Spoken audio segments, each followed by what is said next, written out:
All right, and we are back. This is NHL 20 Franchise Mode, Calgary Flames. This is episode 10. Yes, welcome back to our franchise mode here at the Calgary Flames in NHL 20.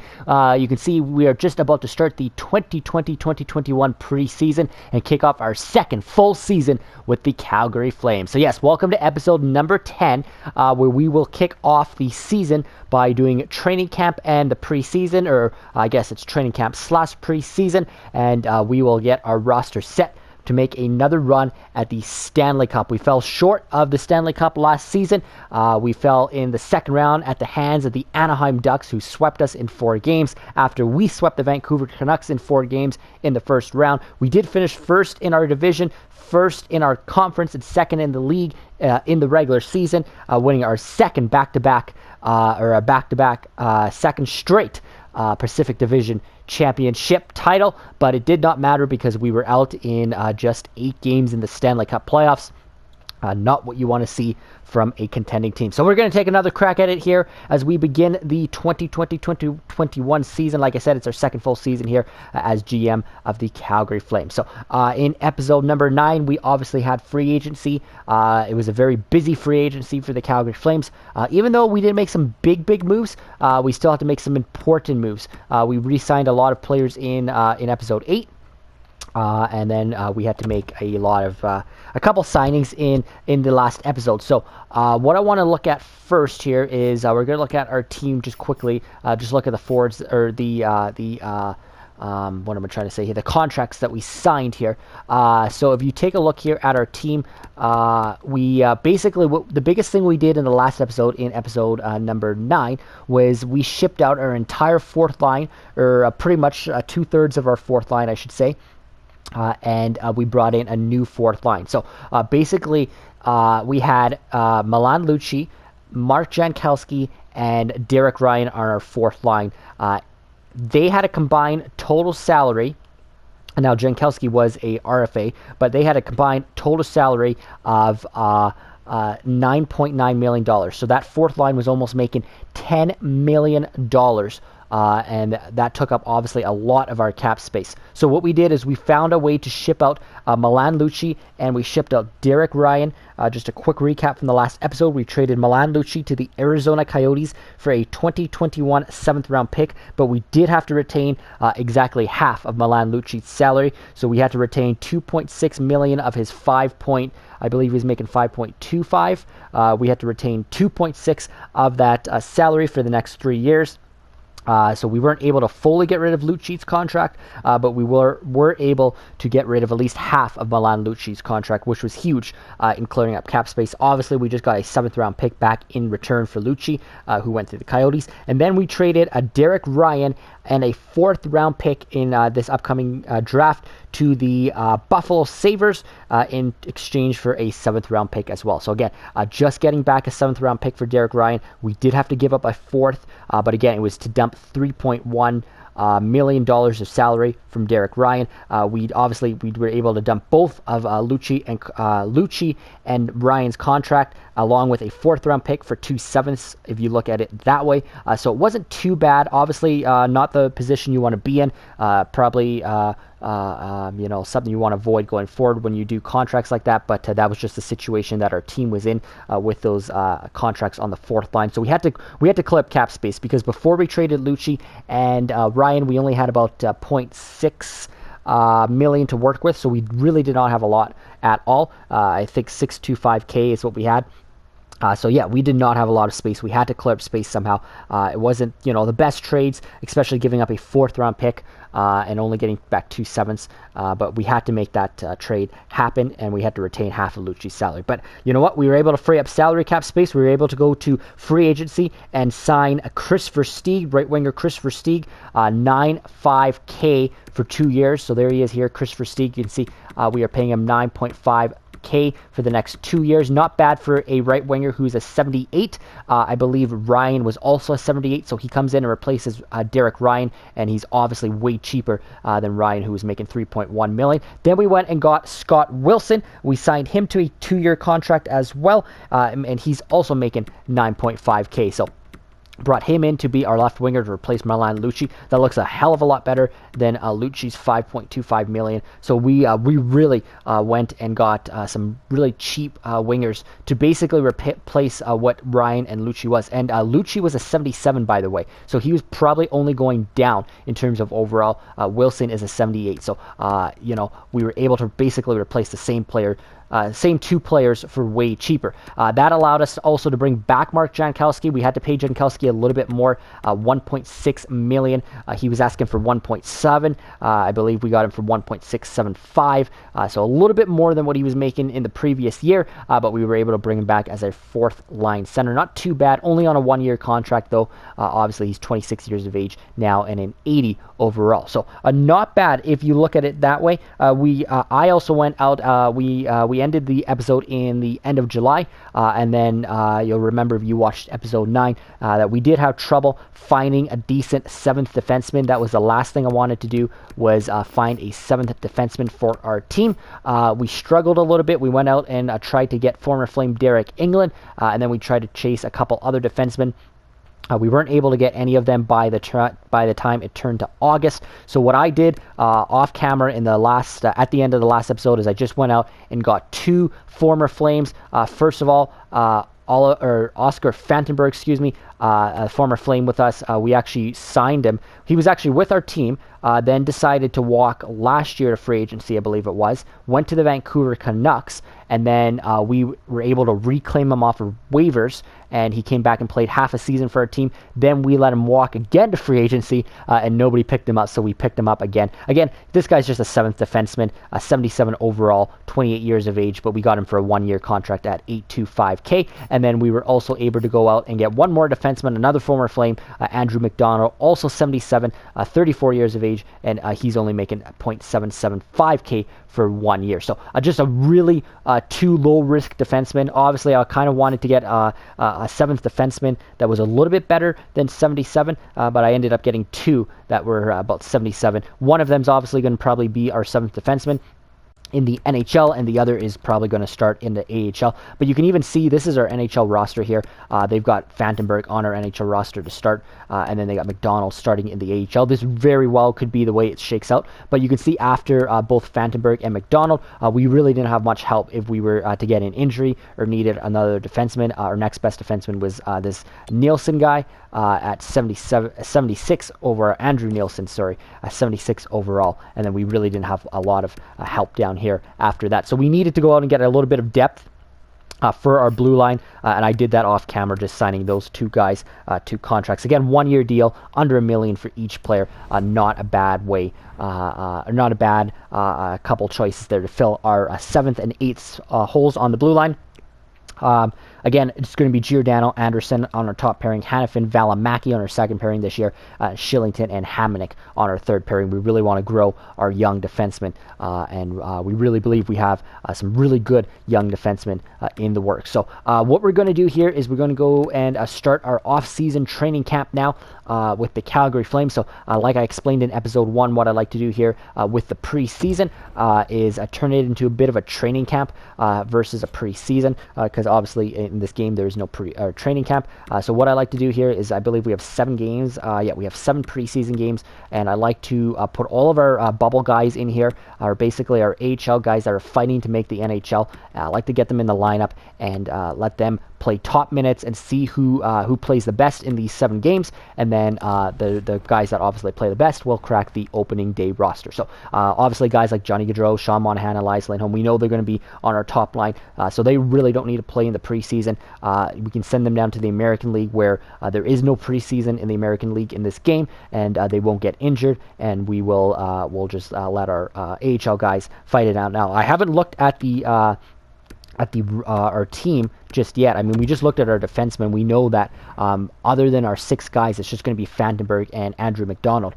We could give Andrew Nielsen a shot, though, in training camp. We could see what he is maybe made of, but at 76 overall, I guess he's only 1 below Fantenberg and McDonald, so we'll give him a shot for sure. So why don't we do that first? Let's go with the defenseman first, because that's going to be the easiest. We know basically who's going to make it. So obviously Giordano is going to make our team 89 overall, so let's send Mark Giordano down. And then we know that Noah Hannafin's also going to make our team 88 overall, so we will send him down, and then we will go into our system and call up Andrew Nielsen and Andrew McDonald. Get them into the fold here in the American League, or sorry, in the NHL. So let's go back to, just want to look here, back to the NHL. So yeah, we'll let those guys, basically it's these three guys, McDonald, Fantenberg, and Nielsen, fighting for the 7th spot. They're not even fighting for the 6th spot, because like I said, we want Shillington, who grew all of last year in the American League last year, to make the roster. Look at Juuso Välimäki, 82 overall. Holy, look at Rasmus Andersson, jumped from an 80 to an 85. That is what we wanted to see out of Rasmus Andersson. Again, we just signed him in free agency to a 5-year contract worth $4.5 million per season. He was an 80 for us all of last year. I knew this guy would jump. He's got high top 4 potential, I believe it is. So that is good to see. Yeah, high top 4 potential, and he's already jumped to an 85. Again, you can see that Mark Giordano has already jumped down to an 89 from a 90. So again, Giordano's going to probably significantly go down this season and into next season. Noah Hannafin's at an 88. I think he went up by a little bit. And then I believe Hamnick stays at an 83, who we brought back in free agency as well on a 2-year contract. But Juuso Välimäki also jumps up. He was a 79 or an 80. He goes up to an 82. But the biggest jump is obviously Rasmus Andersson. And then obviously if Välimäki and Shillington play a full season with us on our defensive core, they should jump quite a bit more. Like Välimäki this time next year could be an 85, if not even higher. Shillington this time next year could be, low 80s. And Rasmus Andersson, who's going to get top pairing time all year long with Giordano, because we didn't re-sign TJ Brody. That will allow Rasmus Andersson to really grow. This guy could be close to 90 by this time next year. So I really like the way our defense is constructed and going forward, and that's why we're only having these 3 guys fight for our 7th spot, because we really want to let these young guys grow. So I know I talked about it quite a bit in the last few episodes, but I'm really happy with the way we are growing our defensive core and the way we are constructing our defensive core. That was the long-term plan all along, was not to bring back Brody. We weren't even going to bring back Hamnick, but we thought we should bring back him.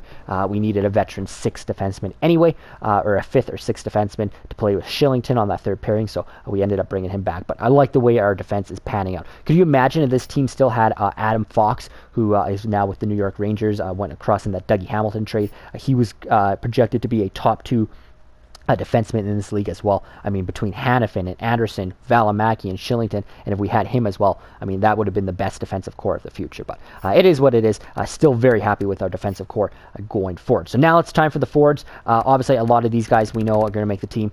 Basically, the ones fighting for the final few spots. When I look at our roster here, you know what? We actually don't have anybody fighting in the American League. So let's look at our system here.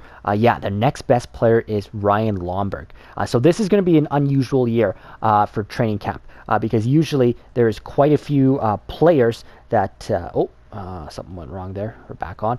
There's quite a few players that are fighting for the final, spots, like their 13th and 12th forward spots. But you can see Lomberg is a 72, Phillips is a 71. We really don't have a lot of, help up front, or depth, I should say, up front behind the guys we already have on our NHL roster.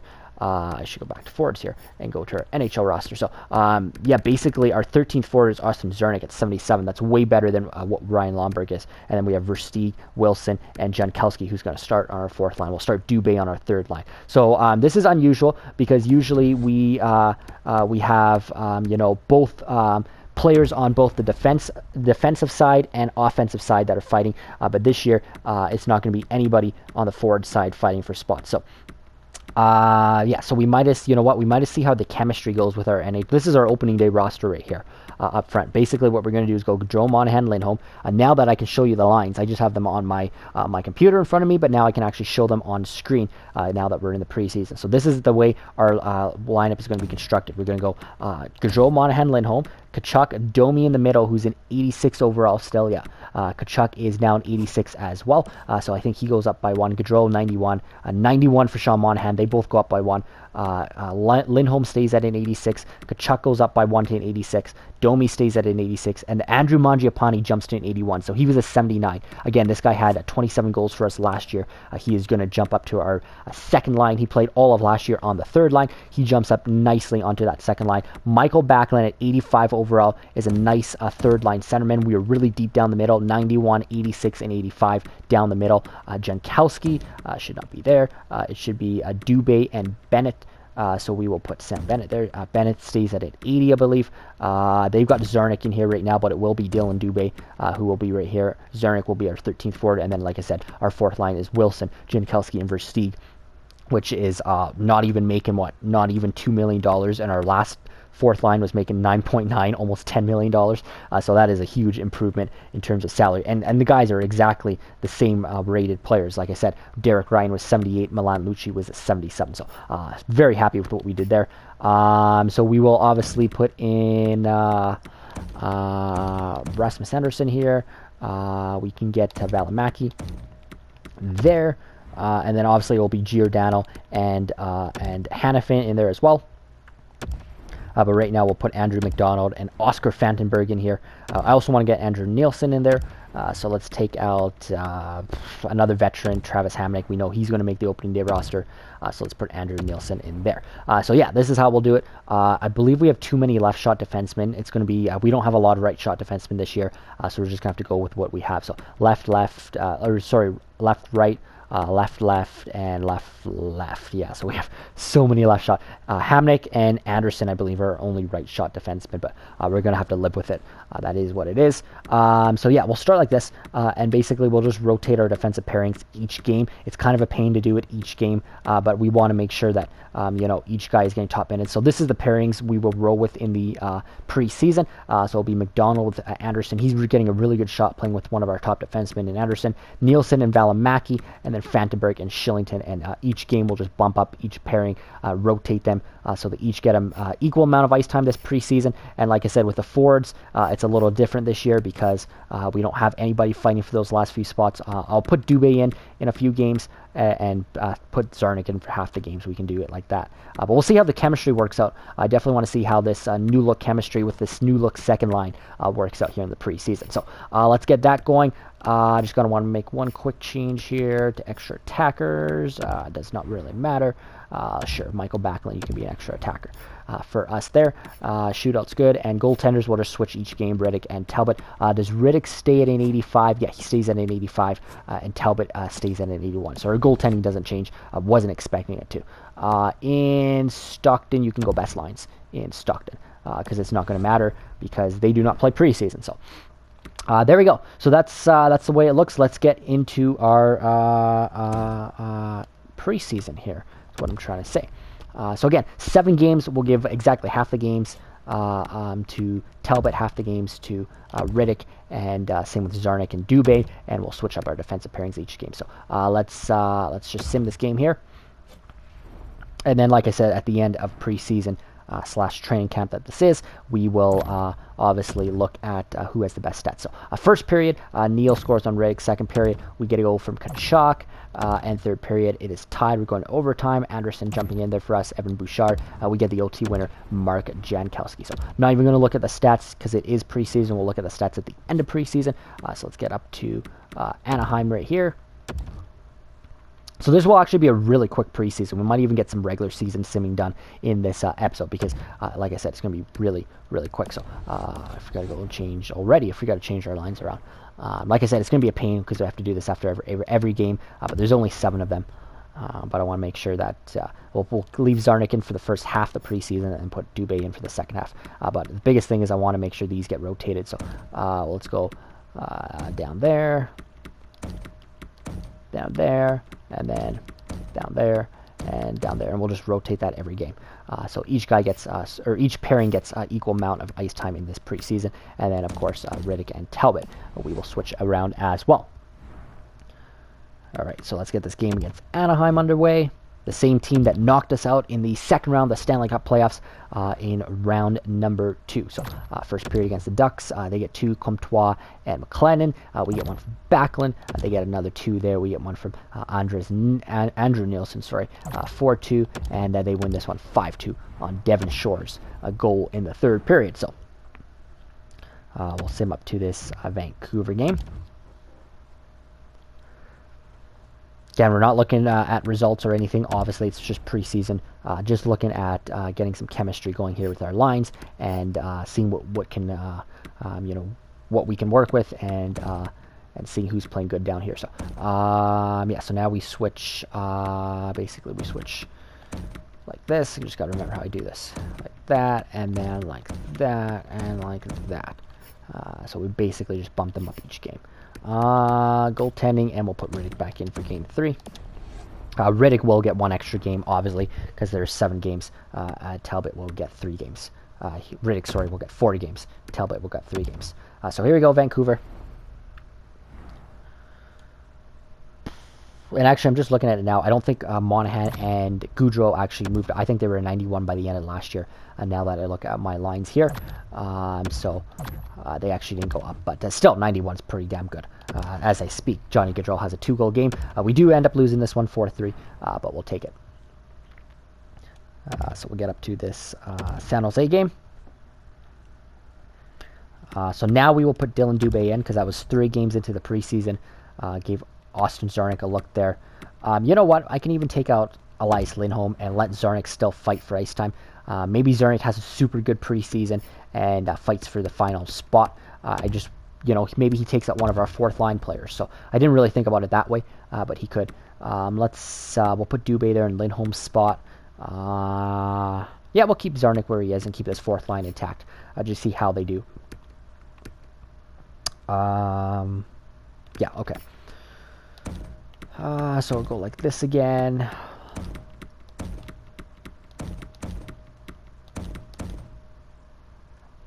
And then go down to our goaltending. Like I said, this is a pain to do every game, but again, I want to make sure we get equal amount of time in for everybody in the preseason so we can evaluate it. All right, San Jose, there we go. All right, we lose this one 4-1. All right, so is there 2 games left here? So what I'm going to do here is I'm going to do the final 2 games just like I have been doing here, just because I want to speed it up so we can get to some regular season simming. So give me a second here. I'm just going to finish up the preseason training camp. All right, so we are back here. Just finished the preseason. There was actually 3 games left there. The Coyotes, the Knights, and the Kings. As you can see, we went 2 for 1 in the final 3 games. Got pumped by the Coyotes, 9-3, and that's who we actually open up our season against at home, is the Arizona Coyotes. But we did finish the preseason there, so that is good. So let's just take a look now, basically at what we did here in the preseason. Again, going 3-4-0 in the preseason. The results don't matter. We're looking at the stats because we want to see who played the best basically in the preseason. So we'll start with forwards here. I don't think there's going to be much of a surprise. I expect Austin Czarnik to be the 13th forward, but let's take a look here. So obviously Michael Backlund led us with 8 points, in 7 games. Johnny Gaudreau 5 for Tkachuk. Jankowski actually playing really well on that 4th line. 5 points for him through 7 games. 5 there. Monahan, no goals, 4 assists. -9 as well for Monahan and Goudreau. So not good for that top line. But we did take Lindholm off there. We put Dubé and another guy up there for some time. Dubé did pretty good. 3 points through 4 games. He only played half the preseason for us. Domi, for Stieg. So it's these bottom guys we're looking at down here. Not at Lindholm because basically we took him out. But Versteeg had 3 points, a +3. Wilson -4, just 2 points. Austin Czarnik 2 points and a -2. Andrew Mangiapane just 1 point and a -7. So that's not good for Mangiapane. Not good for some of our top guys who, Gaudreau, Monahan, Mangiapane. But again, they're all going to make the team. They're all going to make the top 6 because we want to construct it that way.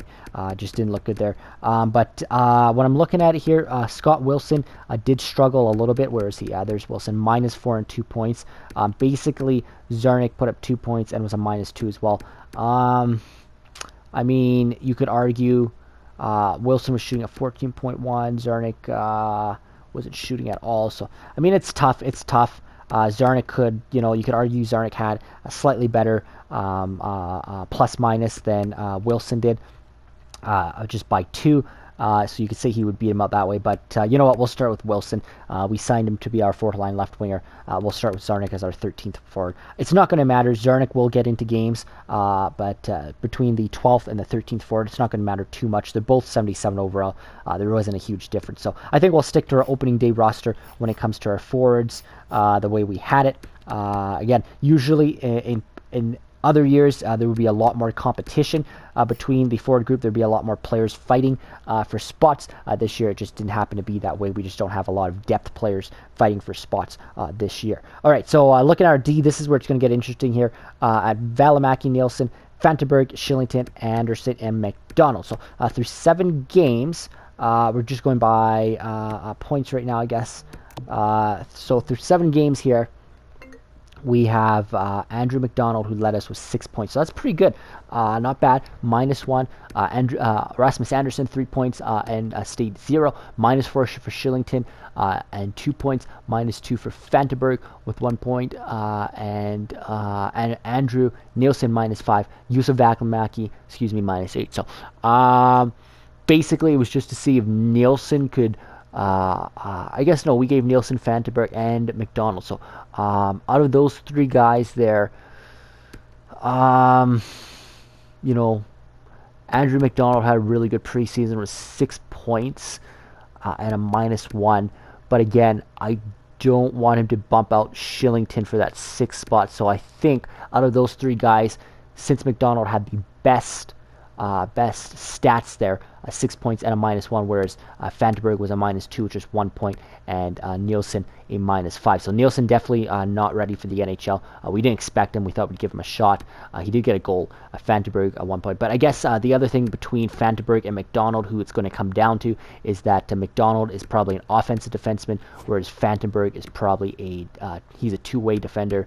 And what is McDonald? He's a two-way defender as well. So actually not bad. Look, just want to take a quick look there at defensive stats: 83, 85, 84, and Fantenberg 84, 84, 84. So yeah, pretty much the same defensive stats.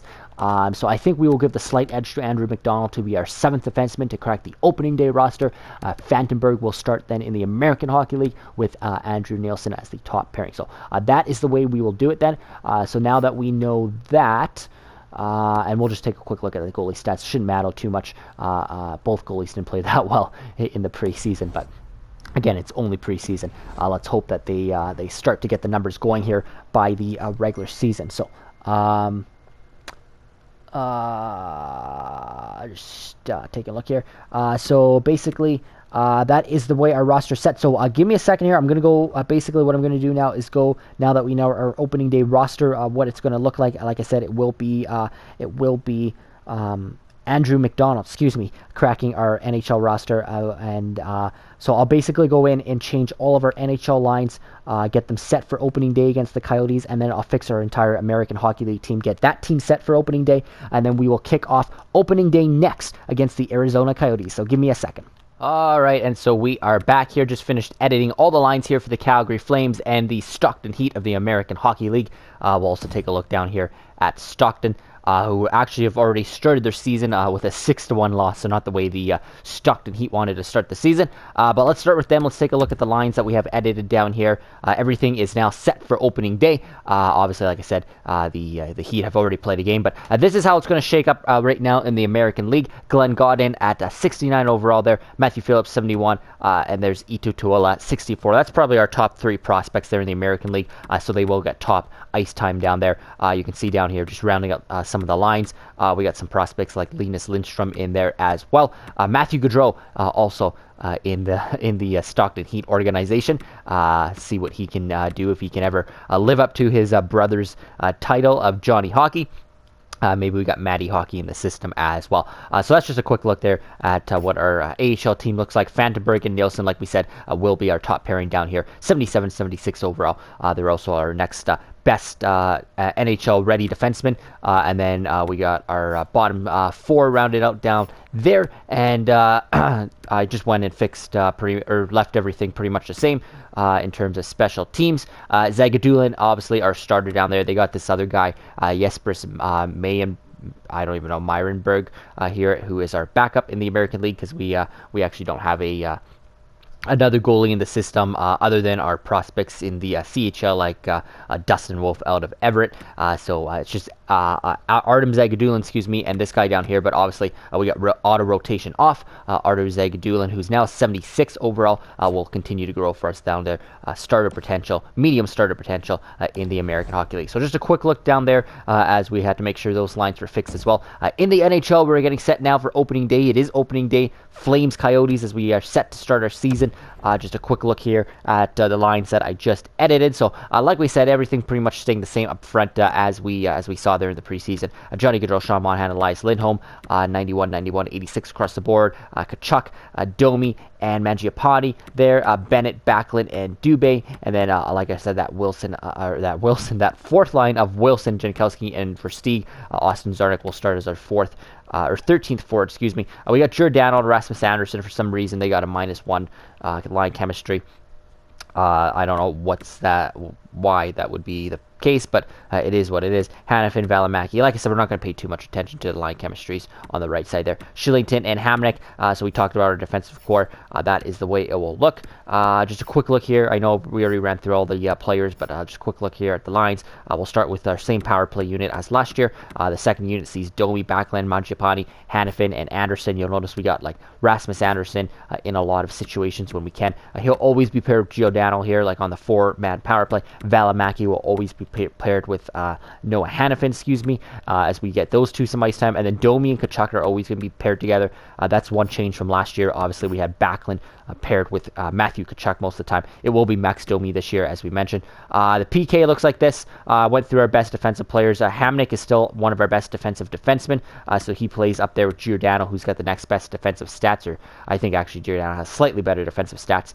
So anyways, they're our top defensive pairing there. Monahan and Lindholm are our top offensive or forward defensive group. Backlund and Jankowski still have the best defensive stats, as well as does Hanifin. And Rasmus Anderson, surprisingly, has good defensive stats, better than some of the other guys.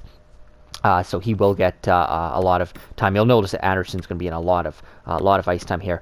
Hanifin, Anderson down there on the 5-on-3. I wanted to try and see if we could get Valimaki and Shillington a more ice time, but they really don't factor into too much right now when it comes to our special teams. Here's just a quick look at the shootout as well as the 3-on-3. I think we skipped over the 3-on-3. Gaudreau, Monahan, Giordano. Yeah, we got Giordano in there twice for some reason. So let's get Anderson up there. I skipped over this, actually. So we got Kachuk there. We can go Backlund and say Elias Lindholm. I definitely missed this when I was editing the lines here. So we'll go Elias Lindholm here with Michael Backlund, Domi Kachuk, Johnny Gaudreau, Sean Monahan, Giordano, Anderson, and let's put Noah Hanifin in here as well. 88 overall. So yeah, like I said, I wouldn't mind of trying to get Valimaki and Shillington more ice time, but at the same time, again, we're trying to win a Stanley Cup. There's David Red Cam Talbot. We're trying to win a Stanley Cup, and so I have to put our best players in. But again, if there is any injury, obviously, like say Rasmus Anderson or somebody up top does get it. These are our 7th guys, by the way, Zarnik and McDonald, that we will start opening day with, our scratches. Sorry, but like I said, if there is any injuries, to our defense. Say Giordano, Anderson, Hanifin, somebody like that gets injured, Valimaki and Shillington will definitely get an increase in ice time, and obviously on the special teams as well, we'll make sure that they get in there. So just a quick look there at the lines. One last thing that we did skip over in free agency, and then again in the signing phase, actually in the signing phase and then free agency, is we have a few unsigned prospects. So you'll notice when we go to this contract screen here, we actually have 35 of 50 contracts signed. So we have lots of room to sign more guys. Obviously, we have about 15 contracts there that we could still sign. So I looked at our unsigned players, and we have some unsigned players down here, prospects that we just drafted.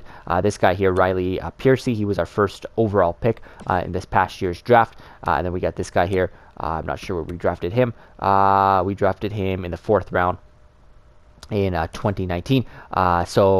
Just want to get some of these guys maybe signed. Again, top 9 potential, bottom 6, and 7th. So I think we'll sign these top 4 players here. I'm not sure if they will go right back to junior. I'm sure they will, versus going into the AHL. But we might just get them in the organization. Excuse me. So we'll offer contracts to all these guys down here. Like I said, we have lots of contracts to work with here. All right, so we got, and then we'll get the 7th defenseman in here as well. All right, so just a couple of our prospects, getting them signed in. Like I said, we can usually use the depth anyway, so that is good to see. So here it is, opening day, ladies and gentlemen. 2020-2021 season is on the horizon, so let's get started. Like I said, the Stockton Heat have already kicked off their season in the American League, so let's kick off our National Hockey League season. This is a huge season for the Calgary Flames. Obviously, we were very disappointed with the way our season came to an end in the 2nd round at the hands of the Anaheim Ducks last year, so it is time to start our season against the our second full season, I should say, against the Arizona Coyotes. So opening day, it is our home opener. It is also opening day, and here we go. Flames and Arizona Coyotes. So we're going to sim by the period now. So first period of hockey, and it's Nick Merkley who gets the first goal of the season for the Coyotes. 1-0 for them, beating David Riddick. Second period, and it looks like we have our first goal of the regular season. Michael Backlund beating Antti Raanta. That's what you want to see. Huge third period. Here we go, and they get 2. We get 2. So Clayton Keller and Clayton Keller scoring twice. Excuse me. We get goals from a couple depth guys. Nice to see Andrew Mangiapane and Chris Versteeg back with the Flames in this organization, getting his first goal in his first game.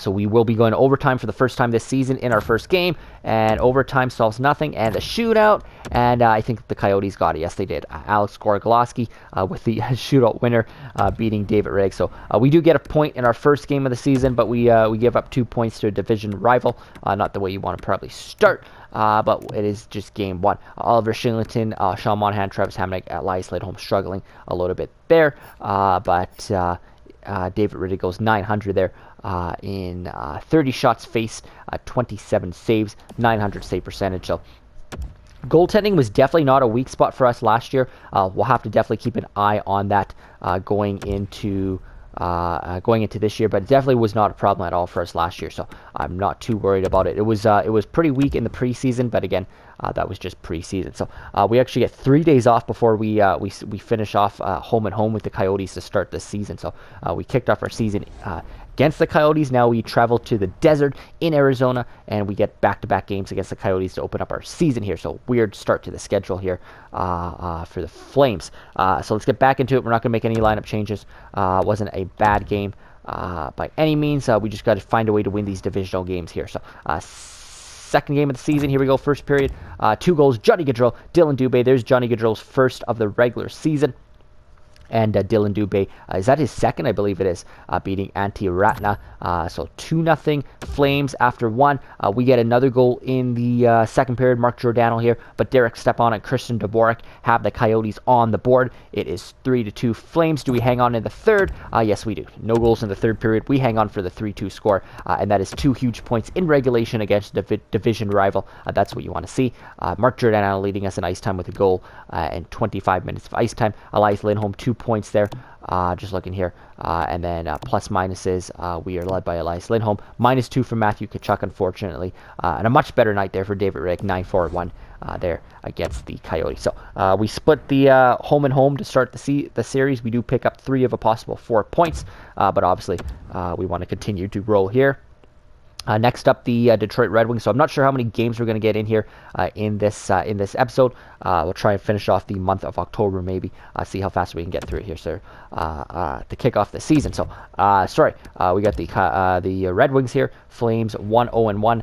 Red Wings 1-1-1 to start the season. First period back in Calgary. They get a goal from Michael Rasmussen. 1-0 Detroit Red Wings. Second period. That is a goal for them. Anthony Mantha. We get a second of the season from Johnny Gaudreau, beating Robin Leonard 2-1. Do we pull back in the third period? Come on, Flames. We do, but so do they. They get goals from Azad Zadarin, I'm not sure how to pronounce that, Dylan Larkin as well. We get goals from Andrew Mangiapane, and Matthew Tkachuk gets his first goal of the season. We haven't heard much so far from Domi and Tkachuk on that second line. There is, look at Domi, he has 2 points tonight. Tkachuk has 1 point, so maybe this is their breakout game of the season. Again, we got Domi on that second line at center with Matthew Tkachuk on the left side. It's our first season putting Michael Backlund on the third line, so we'll see how that works. Again, if it is an issue, if we're struggling, we can definitely move Michael Backlund back to the second line and move Domi back over to the right side. So 8-8-9 for David Riddick, sorry, in that game. So not his strongest performance there. Max Domi actually leading us right now with 4 points through 3 games. So obviously that's what Domi's going to be here. I don't expect him to put up a lot of goals this season. Playing with a guy like Matthew Tkachuk and a sniper like Andrew Mangiapane on the right side, who I believe has a couple goals already, he's going to put up a lot of assists feeding those two guys the puck. So that's what we're expecting out of Domi this season. Here we go, Nashville Predators. We will keep the same lineup right now. 1-1-1 on the season. All right, first period against the Preds, 1-0 for them. Victor Arvidsson beating Riddick. Second period, that's Tkachuk and Bennett getting us on the board. Mike Hoffman scoring for them. And here's the huge third period for the Flames. Nothing. We're going to overtime for the second time this season, and nothing shootout for the second time this season. And they get 2. From Kyle Turr, and Ryan Johansson. We get a goal from Elias Lindholm, but it's not good enough. We do pick up a point. I'd like to see 2 points there against a Western Conference team. Not a division rival, but still would like to see 2 points. Just looking at this one. Did David Riddick struggle? No, he went 9-4-3, so he actually played a pretty good game, coming off a game where he struggled against the Detroit Red Wings. But we will give Cam Talbot a game up here, as Riddick has played all 4 games so far this season. I will definitely try and get Talbot into some hockey here as well. 1-1-2 on the season. We sit obviously 7th in our division already. I'm just looking here at the stats. Yeah, so not the strongest start, but you can see we've also played the least amount of games of all the teams. Edmonton's back up there this season with 8 points already. They've gone 4-1-0 to start the season. So we can just keep rolling here. We got to play out some games here to really get a good gauge of what we're doing here. Just thinking about changing up our lineup a little bit, but we'll see how this game against Colorado goes. So first period against the Avs, there's Matthew Tkachuk. Second period, there's Scott Wilson with his first as a Flame. And the third period, they tie it up. Huge third period comeback for them. Eric Johnson and Jonas Donskoy. 2-2. We're going to overtime yet again. Nothing. And shootout yet again. And they get it. So that is back-to-back shootout losses. Mikko Rantanen, Nathan McKinnon for them in the shootout. So we are struggling slightly. We're picking up points in the shootout loss. But you want to get these wins. So let's go up to the Chicago game here. And incoming trade offer. Obviously, we're going to decline that. They want Mangiapane for Ryan and something else. You know what? Let's give Talbot a game here. Let's give him the Chicago game. Get his feet wet this season. We're struggling when it comes to the shootout. Let's see here. Go down to special teams. Whoops. Where are we? Here we are. Extras. My bad. Shootout. Here we go. So yeah, we're struggling for some reason in the shootout. I don't know if maybe we start Johnny Gaudreau up here, put Monahan there, leave Tkachuk maybe. Monahan's struggling. We'll put Domi there, Lindholm, Monahan. So that's our top players there on the shootout. So just try and switch around our order a little bit because we are struggling a little bit. But here we go. We got the 4-2-0 Chicago Blackhawks. We're going to Cam Talbot this game. See what he can do against Chicago. First period, 2 goals. They get 1 from Smith. We get 1 from Hanifin. Second period, another 2 goals. They get 1 from Alex Nylander. We get 1 from Michael Backlund. Third period, come on, Flames. They get 2 goals. Alex DeBrincat and Nazem Kadri, who's now in Chicago. So they win this one 4-2. So yeah, our struggles early this season continue for the Calgary Flames. 2 point. Why are we looking at Chicago stats? My bad. Here we go. Yeah, so a -2 for Backlund, Giordano, Bennett, Hamnick, Dubé. So we could maybe try switching up some of our bottom 6 down there at 8, 9, 7. Not the best night there for Cam Talbot in his season debut. So we got the 3-3-0 Devils coming up here next. I might factor Austin Czarnik into a game here. Central Scouting. Let's go edit lines here. So I want Dubé to stay up there. Bennett back. It's hard to touch this third line really because Backlund and Bennett should stay up there. Dubé, I like him up there. Has Jankowski been quiet? Yeah, he has. He's been quiet through 6 games. Let's put Zarnik in there. Zarnik is a center. Let's try putting him there over Mark Jankowski. Let's see what maybe Austin Zarnik can do. We'll scratch Jankowski. Excuse me, I'm just thinking. Let's go down to goalies and put Riddick back in. Yeah, not too many major changes we can do right now. We just gotta try and get our mojo back here to start the season. So we got the Devils here coming to the end of this month pretty soon, and then we'll probably end this episode here as well and start fresh for the month of November in the next episode. So here we go, Devils first period, 1-1, Mangiapane and Hischier, second period. Bennett scoring twice, so that's huge from our third line, Sam Bennett. 3-1 Flames. Do we hang on to the third? Yeah. Oh, man, they tie it up again. We get one from Dubé, but we seem to be collapsing in the third period. They seem to be... all the teams seem to be pulling these third period comebacks against us for some reason. That's the early storyline of the season. Travis Zajac and then Jaspers Bratt scores twice. Overtime yet again for the Flames. Nothing. It's another shootout. Come on, Flames. Fuck. They get it from Jack Hughes. So we are struggling with shootouts to start this season. 47 shots, though, for us on net for the Calgary Flames. So just not getting anything there. 3-point night for Sam Bennett, 2-point night for Dylan Dubé. So nice to see it out of that third line. But Austin Zarnik struggles in his season debut. Wilson for Stieg, that whole line going -1. I just wanted to quickly look at Riddick's stats. We put up 47 shots. I'm not sure how many Riddick faced. Only 23 shots. So yeah, Riddick excuse me, struggled in this one. So we almost outshot them by twice the amount there. And now Travis Hamonic has gone down with an injury. Mild concussion. Estimated time return, is October 25th. So we will have to edit our lines here as we have our first injury of the season. And like I said, just prior is that we will have a lot of our young guys stepping up, but Hamonic was just filling a bottom 5 role for us. So what we are going to do is put in Andrew McDonald, who is our 7th defenseman. So he'll slide into there nicely. And we can leave him in all situations right now. I know Hamonic's on a lot of PK situations, but 83, 86, or 85, shot blocking, 84 down there. So not too bad for defensive stats for Andrew McDonald, so we can leave him in Hamonic's line situations there. So we will go with that. And it's just for a couple games. You can see it's just till the Toronto game. In fact, Hamonic might just miss the Anaheim game here, and then might be back for the Toronto game. So we will go to this Anaheim game here. So we are facing the team that eliminated and finished our season last season for us. Eliminated us, I should say, in the playoffs last year and ended our season last year. It is the Anaheim Ducks. So we faced them for the first time. They're 4-4-1. We're 1-2-4. Struggling with those extra shootout games as well on the season. First period here, 3 goals by Hanifin. Monahan gets his first of the season. Rasmus Anderson, his first of the season as well. I think it goes from Steele and Gould. Second period.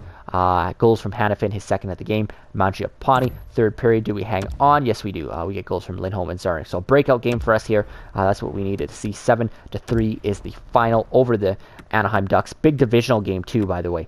That's a huge divisional win. 5-point night for Noah Hanifin. That's really cool. 3 assists for Max Domi. 2-point night for Gaudreau and Backlund. Zarnik in there as well with a 2-point night, bouncing back after his first game there. I should say Riddick goes 8-9 there in this one. So Riddick has struggled a little bit to start the season. That is what I've noticed, but we'll definitely keep an eye on that as the season goes. Here we go. We've got the Toronto Maple Leafs, who are 1-6-1 on the season. They're struggling quite a bit to start this season, and multiple players ready to come back. So likely meaning Travis Hamonic, so we'll get him back in this. Not sure what McDonald did in his lone game as of the season so far, but we'll get Hamonic back in there, obviously. All right, so we got the Toronto Maple Leafs. See if we can build off this 7-3 to win. We got to start putting some wins together, getting a little win streak going here. 2 games to finish this month, it looks like, and then we will end this episode here. So let's get the Leafs and the Flames, first meeting of the season between these 2 Canadian teams. First period. Wow, they get 4 huge goals there. We get 2 from Dubé and Domi. That second line and third line staying hot for us. We need to bounce back here in the second. Come on, Calgary. Second period. Oh, they add one. We add one. Domi and Tavares. We need a huge third period here, Flames. Come on. Crap. Yeah, they get one. We get one. Kachuk and Kasperi Kapanen. Excuse me. So, yeah, we are struggling. I'm not sure if Riddick is continuing to struggle, but we'll get Cam Talbot in for the next one here. 3.9 there for Domi, 2.9 for Valimaki and Kachuk. -4 night for Travis Hamonic in his return. -3 for the top line. Shillington -3 as well. So Hamonic struggling in his return back. It looks like they did pull Riddick after 10 shots and just 7 saves there. 3 goals on 10 shots. Cam Talbot came in and did play the rest of the way. So that means Talbot did play a majority of the game. Hamonic actually has been re-injured after going -4 in this game. So maybe we brought Hamonic back too soon. Let's get McDonald back in there. Yeah, I wonder if we should have just left McDonald in, because Hamonic obviously went -4 and then got re-injured here. So, yeah, it's been a struggle to start the season for the Flames, but we'll finish off the month here with a game here against the Tampa Bay Lightning. Actually, we got 2. We got a Halloween game against Columbus, so we'll finish that one off as well. So, let's get Cam Talbot this game against Tampa. And because Riddick has just struggled this season. Yeah, 900 save percentage through 8 games, just 2 wins. 901 for Cam Talbot. Talbot struggled in his only start of the season, but we'll see what he can do here in this one. So let's go simulate here. And then we'll finish off, like I said, this episode with the game against the Columbus Blue Jackets here. So, first period here against the Tampa Bay Lightning, we go Michael Backlund. They get one from Yanni Gourde. Second period, there we go. 3 huge goals. Scott Wilson, Rasmus Anderson, Dylan Dubé. Third period, do we hang on? We do Michael Backlund, his second of the game. They get one from Tyler Johnson. That's a huge bounce back win for the Flames. Cam Talbot getting the win there for us as well. So 2.9 there for Domi, Hanifin, Mangiapane, Backlund onward. And Johnny Gaudreau, a low minus there, -1. 9.33 for Cam Talbot, so a much better game than his first start. We'll leave him in for this final game then against the Columbus Blue Jackets here, as we really struggle here. So, you know what? We will just continue with, we'll leave Hamonic out till the end of this month, because it was clearly a mistake to bring him back in that last one. But we do want to get him back in this one. So let's finish this month off here. Let's try and finish off on a winning note. Calgary, come on. There we go. Huge second period. Zarnik and Dubé. Do we hang on in the third? Yes, we do. We just hang on with a goal from Sean Monahan. They get 2 to try and make it close, but we do hang on. So back-to-back wins to finish off this month. That's much better. It has still been a very slow start to this season for the Calgary Flames. Defending Pacific Division champs. It looks like Riddick came into this game, actually, and had to play the final 9 minutes. So I'm not sure that's a good thing at all, because that could mean Cam Talbot just got injured. It goes 9-3-1 through most of this game. We'll see what they say here if Talbot is injured. Doesn't look like it. Looks like we might be okay there. But a pretty good game by Talbot, and then Riddick came in to face those final 6 shots, or 6 shots, excuse me. So here it is, 1 month into the regular season, not the start the Calgary Flames want. 4-3-4. You know, obviously the biggest thing is we have struggled to get those extra points in the shootout this season. We've also struggled a little bit with our goaltending in terms of David Riddick. Domi leading us through 11 games with 13 points. Like I said, no surprise there, playing with Kachuk and Mangiapane. I think that second line's doing really good. We'll look at the overall stats maybe in the next episode. But you can see it's a tough division this year. The Golden Knights lead the way with 18 points through 13 games. Edmonton second in our division with 17 points. We have played the least amount of games. We played about 2 to 3 less games than most of the other teams here, but still we want to be up there with the top of our division. Vancouver, Arizona, San Jose, LA, and then us at 12 points there. We're only 1 point back of both San Jose and LA, but we're sitting good how many points back there of the other teams. But again, least amount of games at only 11 games played so far this season. The Ducks sit just below us at 14 games. So basically, any divisional game is going to be key. Not the start we wanted, but we will obviously try and pick it up in the next episode when we continue on with our second full season with the Calgary Flames. We'll pick that up in the next episode. I believe it's episode 11. We'll pick it up with the month of November as we continue on to quest to win the Stanley Cup with the Calgary Flames.